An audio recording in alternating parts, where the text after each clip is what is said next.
আড়ালে খোঁজ রাখি ঠিকই, শুধু অশান্তি এড়াতে সামনে আসি না। আমি আজও কিছু মানুষের খোঁজ রাখি, আড়ালে থেকেই তাদের ভালো মন্দের খবর নেই।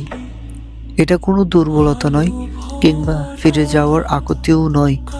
তা হলো সেই মনের টান যা চাইলেই হুট করে মুছে ফেলা যায় না। সব সম্পর্ক শেষ হয়ে গেলেও তার রেশটুকু রয়ে যায়, আর সেই রেশ ধরেই আমি দূর থেকে তাদের ভালো থাকাটা দেখে যাই। কিন্তু এই খোঁজ নেওয়া আর যোগাযোগ রাখার মধ্যে যোজন দূরত্ব। আমি খোঁজ রাখি হৃদয়ের তাগিদে, কিন্তু যোগাযোগ রাখি না নিজের মানসিক শান্তির স্বার্থে। কারণ আমি জানি যোগাযোগ মানেই আবার সেই পুরনো বৃত্তি ফিরে যাওয়া এবং নতুন করে কষ্ট পাওয়া আর অযথা অশান্তি ডেকে আনা।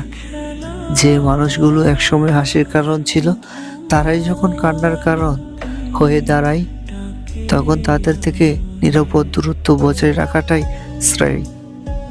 কিছু মানুষকে মনে রাখাটা জরুরি, এবং তাদের প্রতি শুভকামনা রাখাটাও মানবিকতা। তবে সেই মনে রাখাটা কেবল স্মৃতিতেই সুন্দর। তাই আমি ভালোবেসে খোঁজ রাখি ঠিকই, কিন্তু ভালো থাকার জন্যই আর যোগাযোগ রাখি না।